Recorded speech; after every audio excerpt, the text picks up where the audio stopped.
There's record. Yeah. All right. There's record.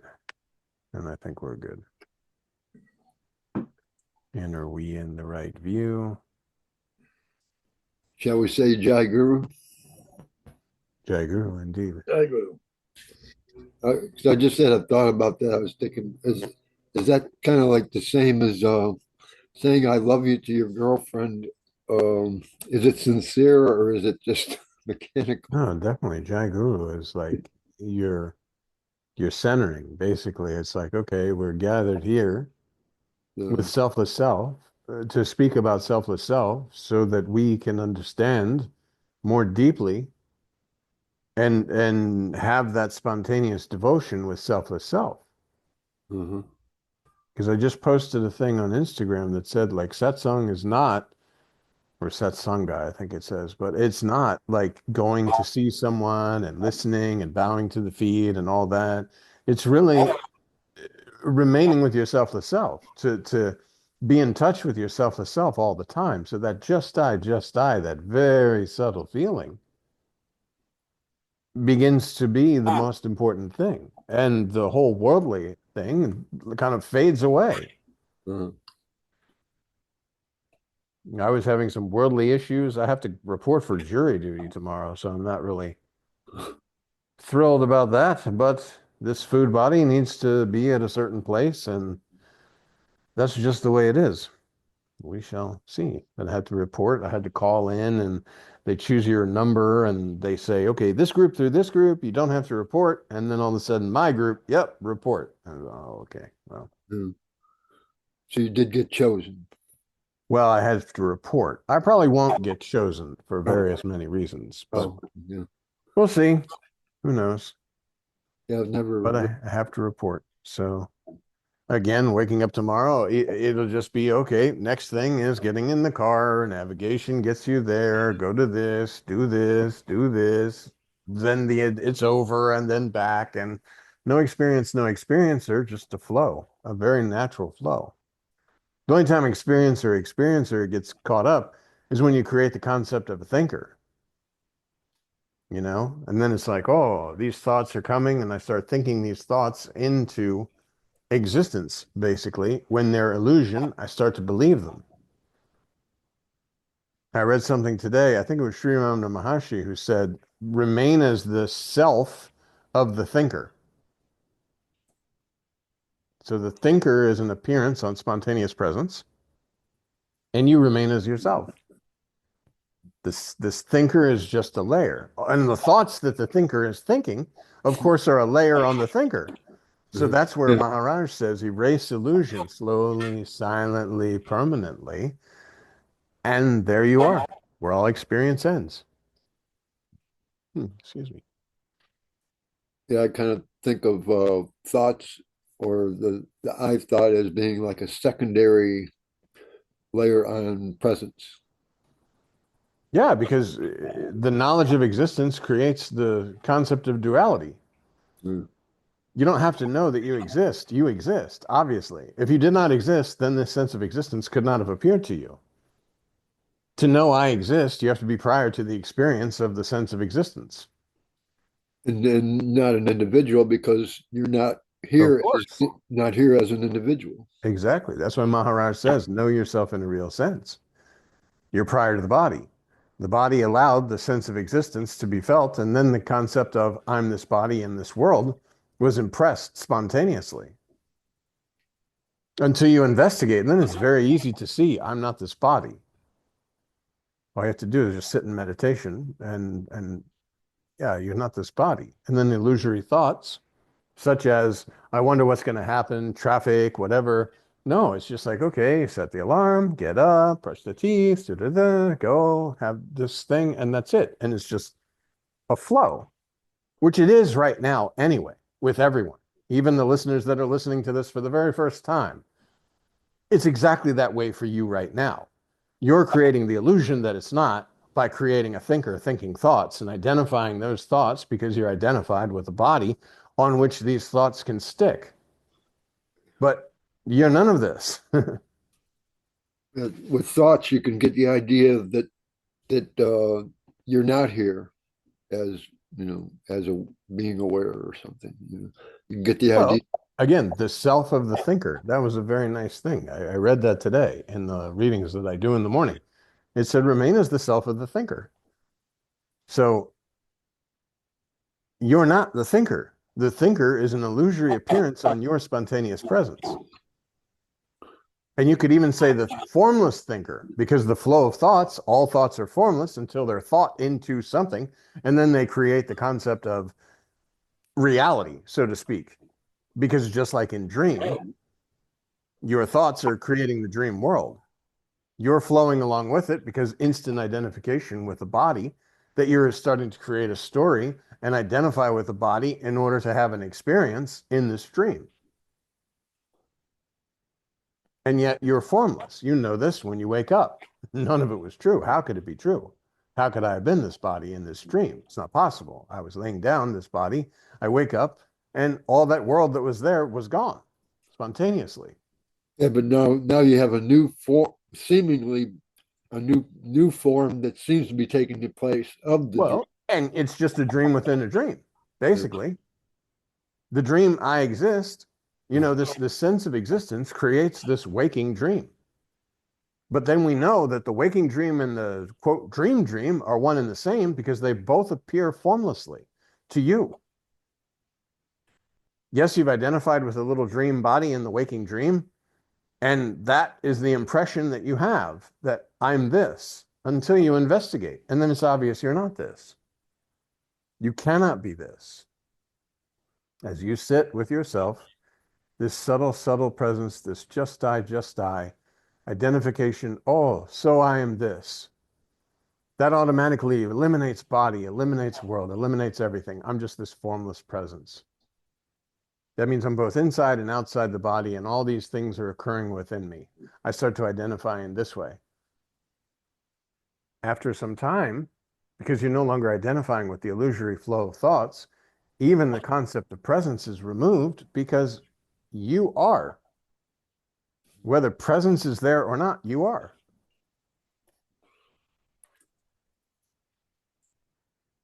And since you've already eliminated body, who must you be?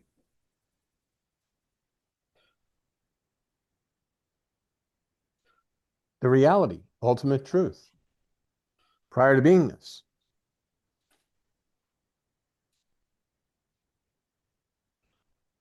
Body is a little speed bump on the road, which creates the concept of time because you have an object in space that you can measure time with. Here I am now here. Here I am over here. This object in space creates the concept of time.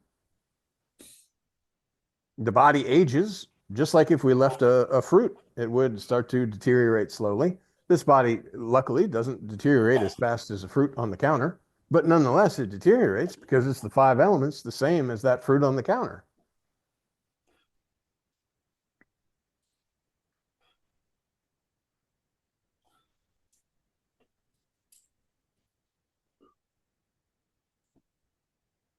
I think of formlessness, or I could think of the fact that there is change as being evidence that there is formlessness, because no form can be without, it doesn't change, and no form can be without formlessness being present.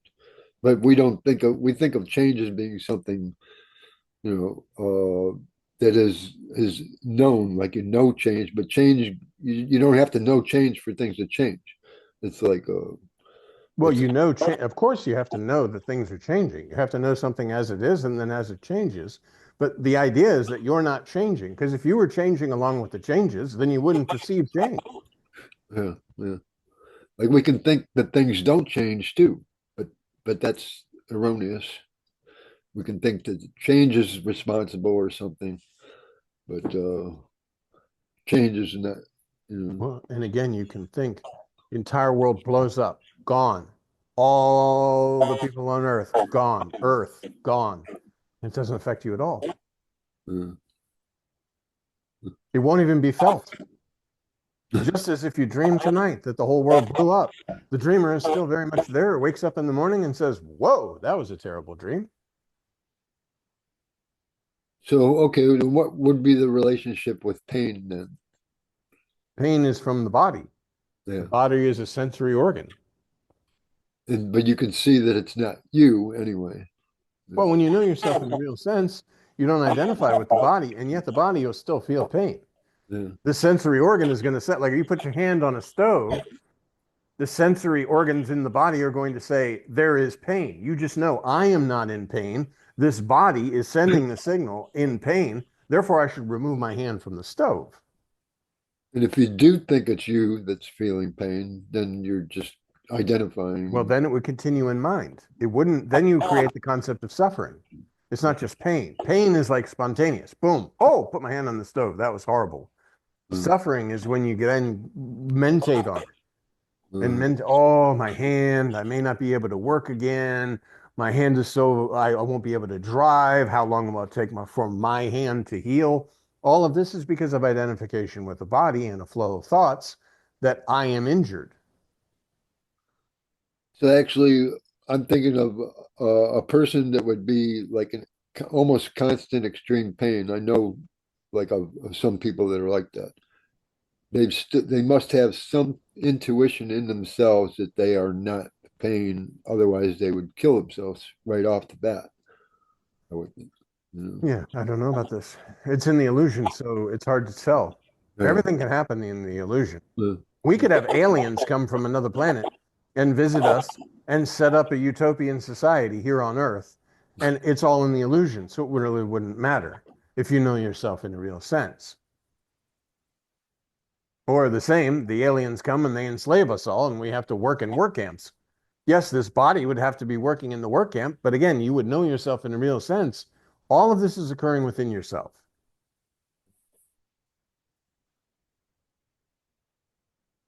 So many things can happen in the illusion, but it's not happening to you because you're prior to the illusion. The illusion has appeared to you. That's why Sri Nisargadatta Maharaj all the time said, this cancer has appeared to the beingness, the body, the mind, the mechanism of thinking, mentating. But it is not me because you know yourself in a real sense.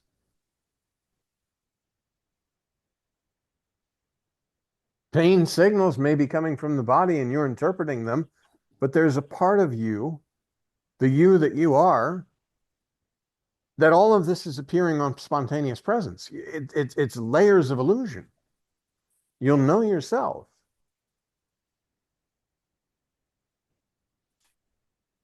I think Sri Ramakant Maharaj, there was a lady that came there and she said, I'm in pain. I have a broken body. I'm addicted to my pain medicines because of this pain that I'm in the broken body and all this sort of thing. And he said, but you know yourself in a real sense. You're not suffering.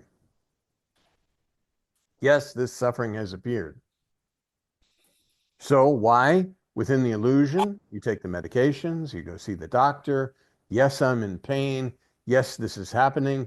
But you know it's not, it cannot touch you. That's why the Bhagavad Gita says you can't be cut or burned or drowned. Nothing, because you cannot be affected by the illusion. The instrument, the body form, the media through which you know yourself can very much be affected as the illusion because it's part of the illusion.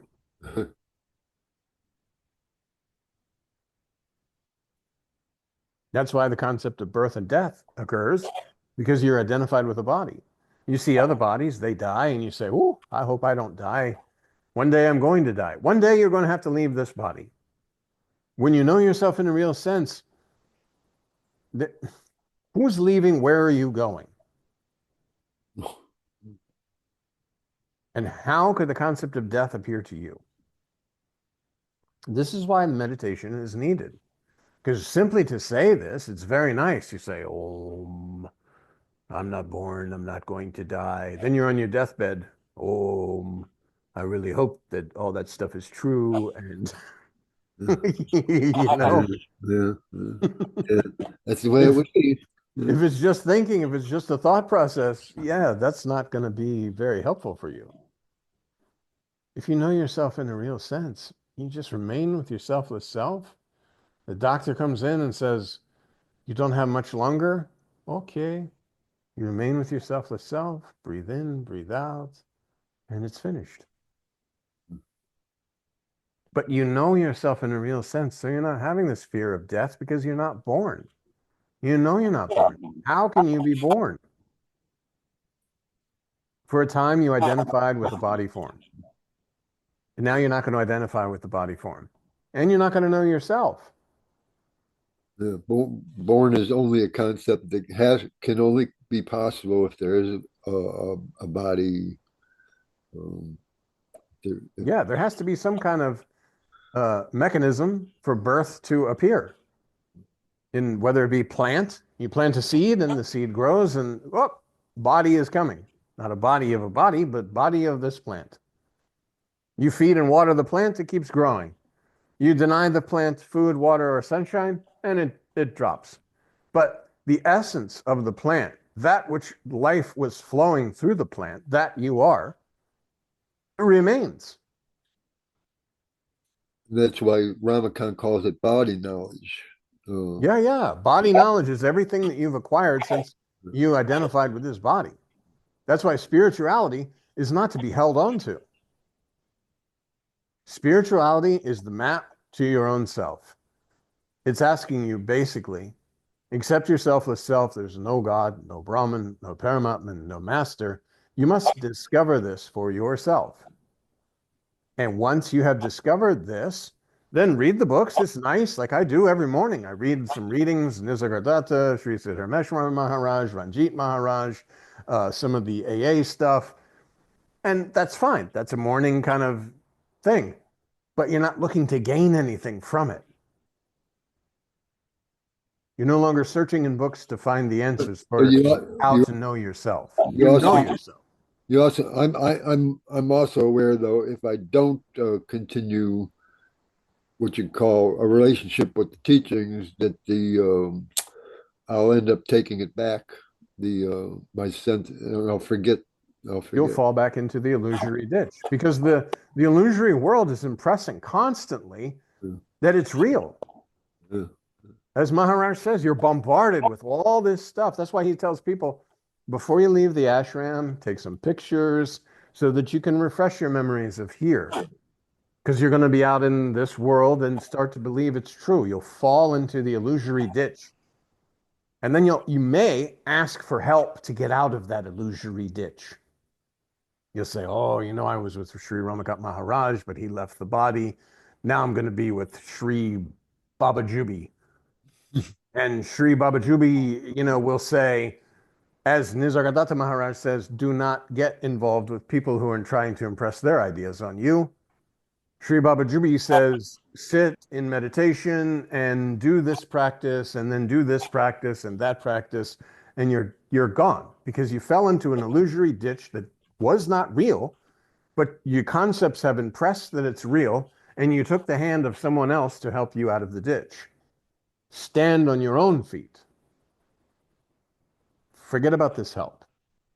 There's no one who can help you because you are that. And yes, refreshing the memories. That's why I listen to bhajans, when I go into work on the metro, my 2 days a week that I go into DC. Listen to bhajans, read my readings. Absolutely, it's illusion, but it keeps you in that spiritual atmosphere constantly. Because it's very easy to have the illusion impressed on you when everybody's packed into the train and pushing and shoving and all this sort of stuff. Yeah, you know yourself in a real sense, but that illusion is constantly trying to pressure. Why? Just remain with your selfless self. Enjoy the bhajans. That's why Balseb Maharaj said bhajans 3 times a day. Sri Siddharmeshwar Maharaj says you should read a little bit of Das Bodh every night before you go to sleep. And all these things are not to gain knowledge. It's just to keep refreshing your memories. Oh, Mm. I'm not body. I was not body. I'm not going to remain the body. Body is not my identity.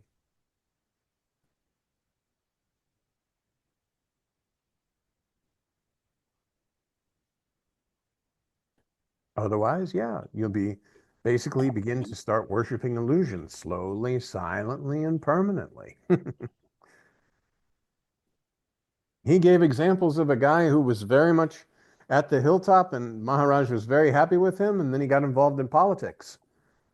And he really wanted to run in politics. He thought it was like Master was giving him the power to go do politics, and then ego started to build. And before you know it, stop bhajan, stop thanking the Master, started creating the concept of doership, doing something.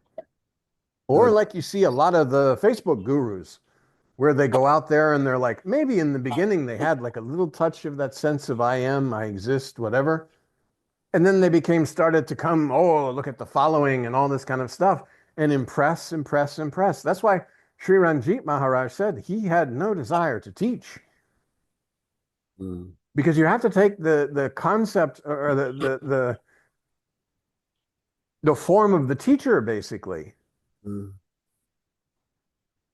mm, And Sri Ramakant Maharaj the same thing, but they said, oh, who is going to help us? Oh, Maharaj, you have to do. So, but you don't, you don't want to take doership. You want to just remain with your selfless self. And that's it. I mean, you can read books, refresh the memory, good, because there'll be a recognition in the projection, definitely. You read, especially all of us now, we've been sitting in meditation, we've heard from Maharaj, we start reading, we read Master of Self-Realization, or as you were talking about, I think prior to consciousness or consciousness in the absolute, which by the way, that's on Kindle now. I was very happy about that. I mm. have that in my rotation now, consciousness in the absolute. Well, most of his books are free online somewhere. Well, Yeah, but I like Kindle because when I'm driving in on the metro or yeah. riding in on the metro, I have like 12 books. I open each one and read a little part of it, then go to the next one, the next one, the next one, the next one, the next one. It's easier on Kindle because Mm, I do have some PDFs like the new Siddharameshwar Maharaj that we had sent around, and it works on the laptop, but not so much on the phone because if I read it on the laptop, the phone won't take me to that exact place. So I'm like reading over and over all this, but Kindle will be like, you left off on your laptop, your phone, whatever, boom, you're back to where you had left on whatever device. So that and the bhajans, perfect way for the morning to unfold.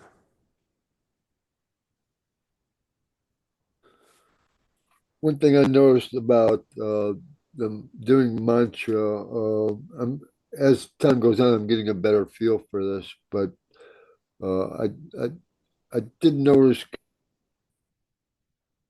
a leap in my relationship with the mantra, and like uh like you said a few weeks back, just doing the mantra mechanically isn't really gonna make much difference.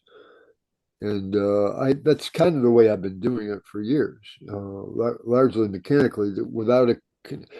And now I've developed a sort of connection with the mantra as being related to my sense of I am, which is also, whether it's the false I am or real I am, whatever. The sense of I am, the mantra is now connected closer with the sense of I am. And I guess I think part of the reason that occurred, I guess I could explain, is sort of a recent development for me. Is I did happen to be reading a book by a different teacher, Robert Adams.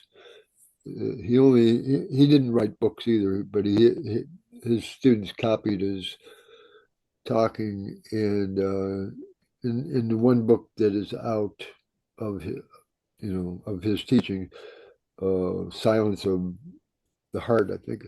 And he says in there, he recommends when you wake up in the morning, just say I.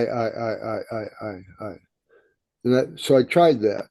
And then that was really connected. I don't know, it made like a connection between that particular mantra and the I am. And then I noticed that that's where the the mantra that I had been doing for years could also be connected to that same I am, but I wasn't making that connection so much in the past. So that I would just say that what you just said is when I wake up in the morning, I say, I. So I'm immediately taking the assumption of being a body that's doing something and expecting a result.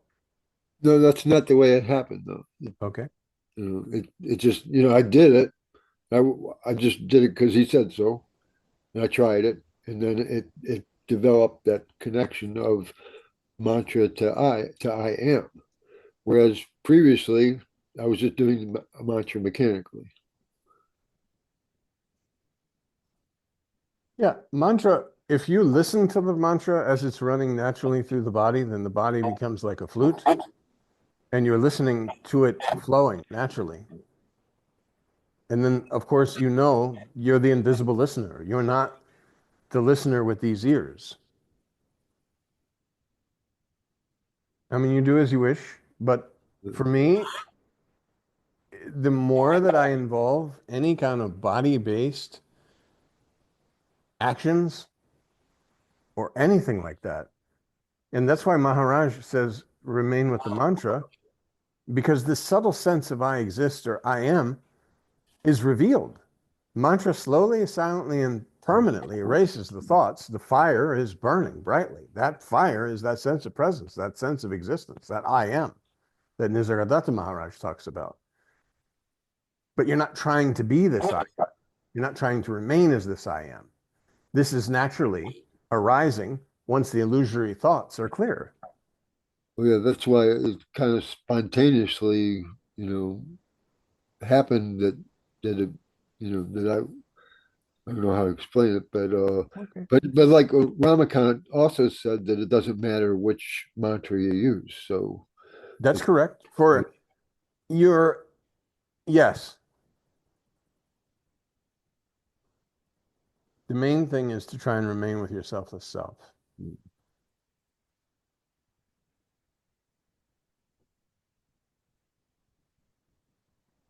and believe in the mantra, not yeah, switching. but you're not going to believe in it unless it is giving you that connection.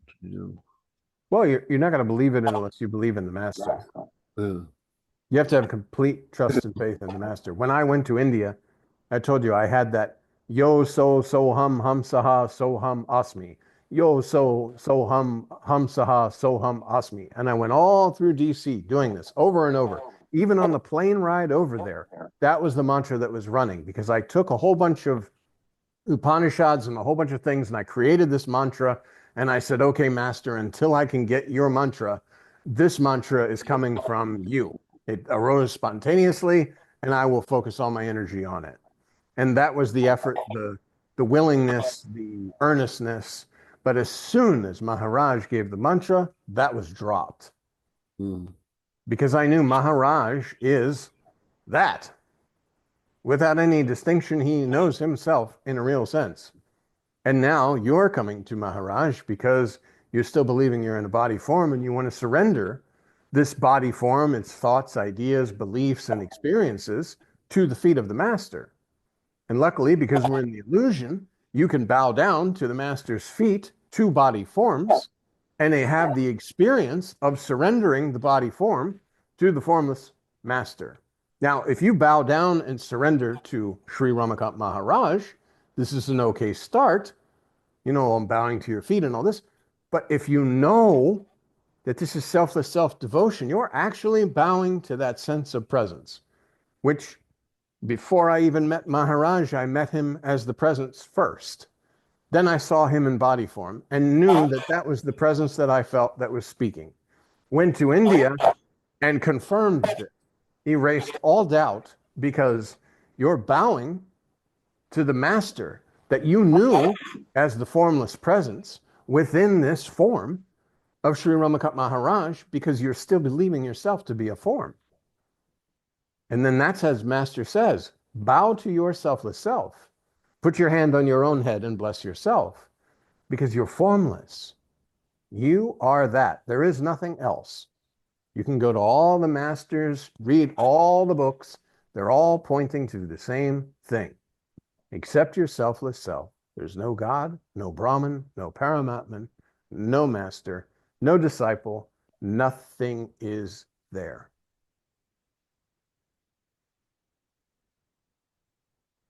Where all experience ends, there you are. Breathe in, breathe out, breathe in, breathe out. And eventually that invisible listener is listening to the mantra running through the form of the body, the same as if the air was going through a flute.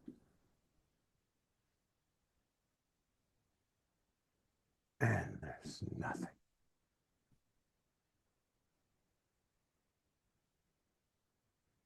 And there's no place to stick a sticky concept. Because where are you going to hang your hat if there's no hook?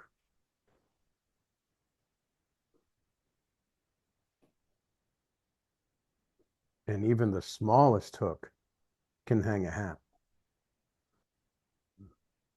And that hat is, I am somebody trying to discover myself.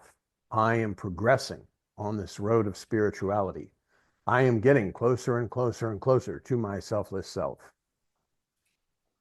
Which is, as I spoke about my own experience in the ashram, where I had the experience of expanding. Due to the fact that the body pressure was lessening, and you know yourself in a real sense, but yet there's a vestige of mind there that's trying to interpret this feeling of no mind, which is the concept of expanding. It's not true. But you witness this because of still that subtle identification with the mind. Oh, there's no mind. There's no body. I'm formless. There's a feeling of expansion because I'm no longer trying to hold the concepts that I'm a body. But the body knowledge is dissolving. That which was already there just is there. You are that. You cannot not be that. Knock, knock on the door. Who's there? Nobody's there. But somebody had to be there to say, nobody's there. You were there prior to the sense of existence. Otherwise, to whom would this sense of existence appear? I exist. Well, who's the I that exists? It's not this body. This body is a dead body.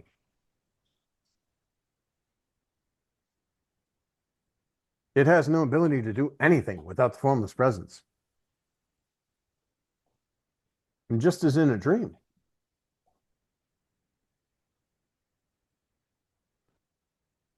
Spontaneously animating all these different body forms, creating all these stories. The speaker and listener is one and the same, but the appearance is separate. The appearance is, oh, I'm so many things. Look at all these things. Look at this world. You wake up, oh, just a dream. All the people are myself. How could they not be? But in the moment, they didn't appear to be yourself. They appeared to be separate. You might even get in an argument with someone inside your dream, and when you wake up, you see how silly that is. Oh, wow.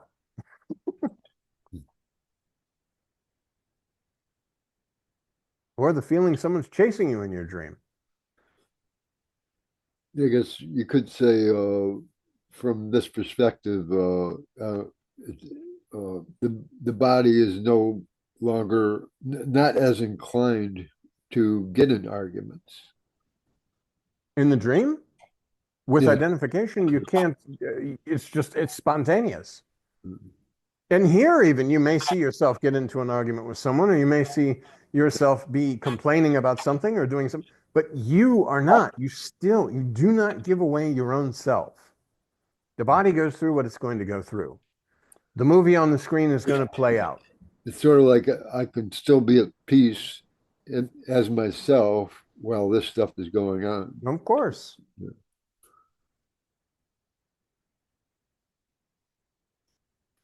Even though it doesn't seem like peace on the outside. The people who recorded and were talking to Maharaj when he left the body, he was just talking and speaking, and then, oh, nothing. Hmm. He died in the middle of the sentence, you mean? This I don't know. I know that he was, Yeah, in other words, he was just, as you would say, just normal, so to yeah, speak, yeah, and yeah, then not there, yeah. no longer operating in that body form. That's from what I heard on WhatsApp when I used to have WhatsApp from the devotees that were in the room. Alex, I think it was, who was actually in the room then. Because even though I can be feeling the subtle sense of selfless self, I can also be feeling the mental stuff is going on, and the mental stuff can get nervous and think it's going to lose touch with the